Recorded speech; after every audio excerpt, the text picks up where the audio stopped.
So Nicole has been nice enough to take a few minutes from her and her puppy's time to talk to me. He might make an appearance later. He's on break right now.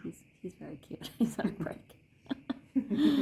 So I remember when you started working here, because I was working here at the time. You were. And I just remember somebody who was very proactive from the beginning.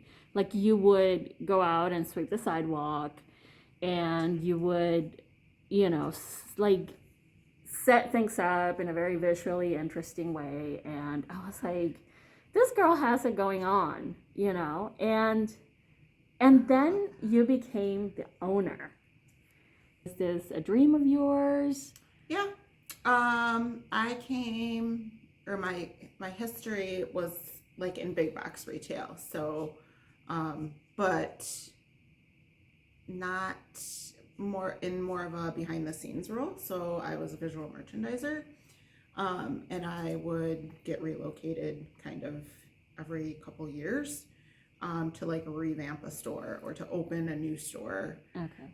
So my background is in merchandising, so that's probably why I came in as a bit of a busybody. No, not at all. I thought it was great, and I was like, I would never have thought of putting, like right now behind you there are some, school desks. Mm-hmm. And which is funny because this used to be a one-room schoolhouse. Yep. And long ago. So I love all the little like moments in this shop, all the little spaces that you've created. And I always think, you're like so good at it. But where do you see, like when you look long term, 3-5 years? I mean, I know we're in the middle of a pandemic and that has messed with everybody's plans. But let's say there is a new normal and, people learn to get vaxxed and learn to wear a mask, and which I am so happy that it's a requirement here for customers. Where do you see the store in 3 to 5 years? 3 to 5 years. Okay, so sans pandemic and the world coming to an end, the initial goal was, first I definitely, like coming in as a new business owner, I knew it was going to be like 3 to 5 years before I could really do any kind of expansion, because I had to or I still have to figure out what this lifestyle is kind of, and just getting used to everything. And honestly, paying off the business loan. So, but once those things are taken care of, I do have visions of kind of growing the business. I'm not 100% positive on what that looks like. This is a really small building, so I would love for there to be more classroom space so that we can have bigger events. Kind of like my whole thing coming in right away was, I'm more about community than, I won't compare it to anything. When I moved to Milwaukee, I didn't have a place to knit. So when I bought this store, I wanted it to be a place where anybody could come in off the streets and feel like they're a part of a community. So I want this building to have more lounge space, or, and I'm not sure how that's going to play out, if it's adding on to the physical space of the building, or if that's just making this environment something where it can be kind of like a lounge space and a place for people to come. Community means a lot to you. When people hear the name Cream City Yarn, what do you want them to think of? Community. Kind of like I said, just a place where my proudest moment is when someone walks in the door and they're like, oh, I just want to be here. That's what I'm here for. That's what Pal is here for, too. Pal does not agree with that situation at all. He's like, go away.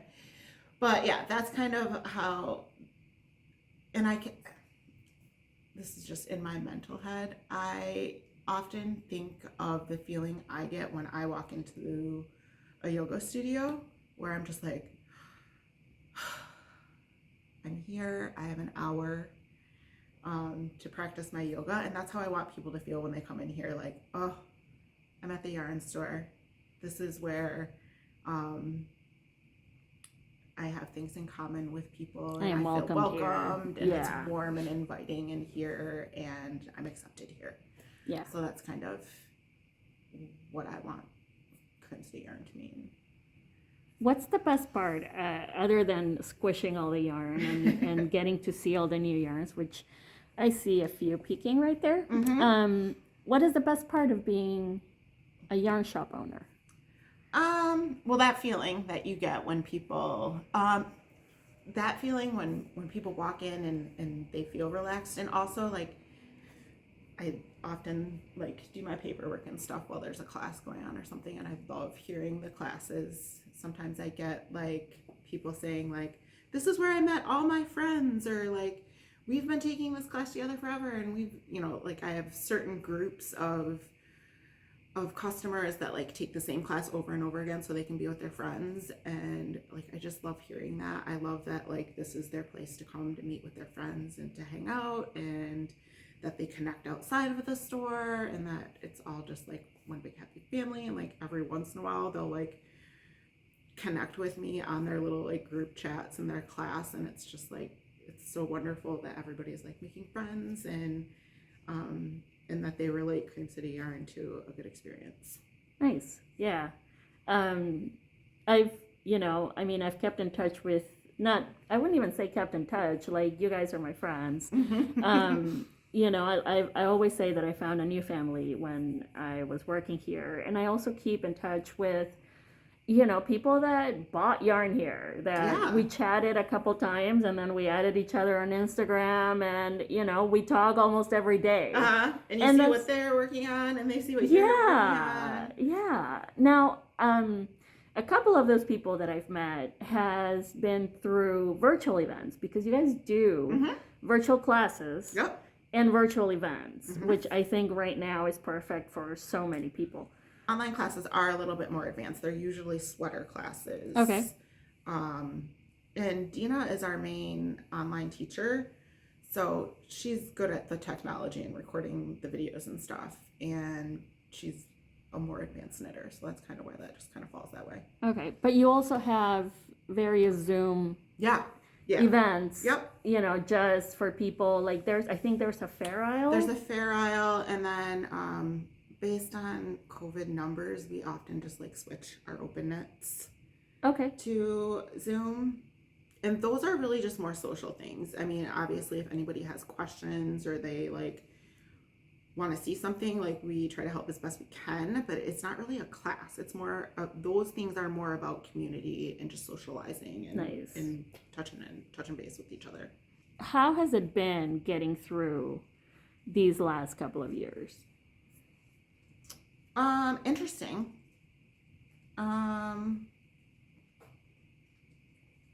The one big thing was launching the online store. So the store always had an online store, but it was basically only used for classes. There were a few things up there, so we did like I'm so bad at technology, but we like started a new website through like a different provider. So we kind of just scrapped the whole website and started a new one and got it up and going in like 2 weeks after the pandemic.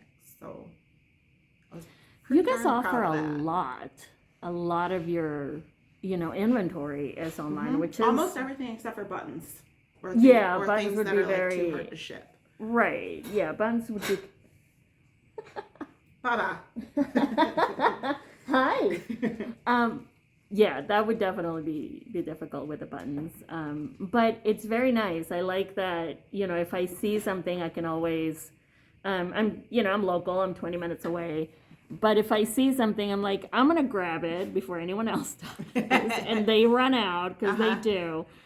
And then I can, pick it up whenever. I love that. And then you also ship, countrywide, which is very nice. What is up and coming, new, sparkling at Cream City Yarn? Okay, so it's kind of weird to talk about because we don't have it in yet, but it is coming and it's out there. in other places. It's just we're kind of like in the queue for our order, so I feel like we're gonna be the next store that gets it, and that is the Brooklyn Tweed Tones. Ooh, I've heard so much about It's tones. so cool. So Tones is really cool because it's dyed on like a gray and a natural base. So The same I color. don't have any of like the contrasting colors. See, I just bought these from another store so I could start working on samples before we get it. So you get like a lighter and a darker version of the same. Oh, I love that. Yeah, so you can either like you could use them together in a project, like the same color dyed on a very the low over contrast. or the under, or you can like just know that they're amazing colors and use them any way you want. And you guys do carry a lot of the Brooklyn Tweed. All of it. Ooh, okay. I'm pretty sure. Okay. The veil is we probably won't go forward with the veil, but that's the only, and I don't think Brooklyn Tweed is either. So. Oh, okay. So yeah, and also I just heard yesterday that the Tones is also going to be available in fingering, so we'll get that too. Ooh, that is going to be great for like color work. Yep, projects. And this is interchangeable with Shelter, so it kind of works up as like a DK worsted. Okay. So Very nice. I love it. What else? What other is lines do you guys carry? Our biggest seller is Emma's yarn, and that's that was brought in right when I started. So and it just skyrocketed. So that's always kind of like our base indie dyer that we go with. We are the only store in Wisconsin that has Spin Cycle. Oh wow! And we carry just about everything that they wholesale. That's available for wholesale. So like we just added the Verses, and that was like the last little piece that we didn't have, but we always have the Dyed in the Wool, the Dream State, and the Wilder, and now the Verses. Brooklyn Tweed is like our big kind of like big vendor, and like for our basics we use Barocco, and I really try hard to keep a local assortment from local dyers or local makers in the store. So I have Stitch Stuff is a mother-daughter dyeing team out of Wauwatosa. I have Northwoods, which is Kelly in Menominee Falls. We deal with Emily at Fangirl Fibers, and she's in the area. I can't remember exactly where. Delafield, maybe? I'm not sure. But local. Yes. And when Wild Haven is dying, we deal with her. She's taking a little break right now. So, and then we also have like local bag makers that, you know, when they have enough supply, I'll deal with them, or stitch mark makers, candles. makers. Yeah, I was gonna say the candles. 2 different candle companies. So I like to keep local products too. Now I understand that Pal here, the shop dog, Yeah. he has his own. I can go get it. I can. So this is my friend who knocked me over a few minutes ago. He's it's very okay. strong. He is very strong. He's all muscle there. And I understand he has his own line of goodies here. Yeah, Pal here, whose real name is Higgins, but we just call him Pal. 'Cause Yes. he's just our buddy. He partnered with Katrinkles here and has a little line of merchandise here. Oh, very cute. So little- that's a he's our little gauge.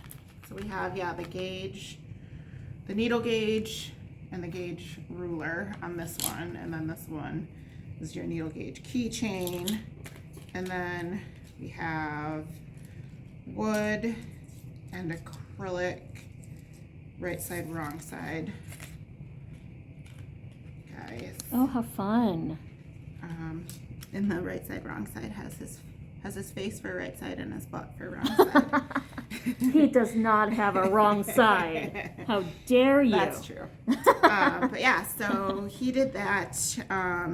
That is very cool. He likes to work here as our little office manager, so this was his Yeah, he does a little good project. job. And he donates a portion of his proceeds to the Red Rover Purple Leash program, which helps victims of domestic violence that have pets. Oh, So, wow. To help take care of their pets as they try to get out of their relationship. Yeah, find a new situation. That is Mhm. amazing. Yeah, that is very cool. You guys also have a lot of books, Mm-hmm. like a lot of pattern books. And whenever I see the newest, pattern book on social media, I know that you guys are 99% of the time going to have it. I see a Star Wars one that my friend might want to get for her husband because he is. There's Disney too. Ooh, he's very jealous of the lightsabers. Yes. Hayden got. Ooh, very nice. So actually, I went to a retreat with her, so I was really excited. The author is Tanis Gray, and I have this one. I made a few things for my kids too, and Oh, how fun! it's how I bribe them to socialize with me. But yeah, it's really Right. cool. We subscribe to like most of the publications that come out, and yeah, I try to get all the books that I see come across. I also kind of like I personally get really into like the meditation and mindfulness side of knitting and the relaxation and like the using knitting to kind of help with stress and anxiety Oh yeah. part of knitting. So these guys are kind of my Bibles, slow knitting and Ooh. seasonal knitting, and like we Okay. do we're going to be doing like a knit along.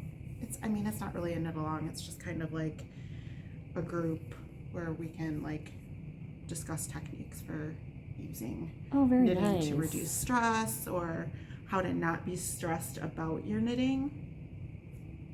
Like me personally, I was getting really like stressed out about all my whips and having to finish shop samples and doing this and doing that, and so I'm working on different ways that I can keep my craft to keep me happy Yeah.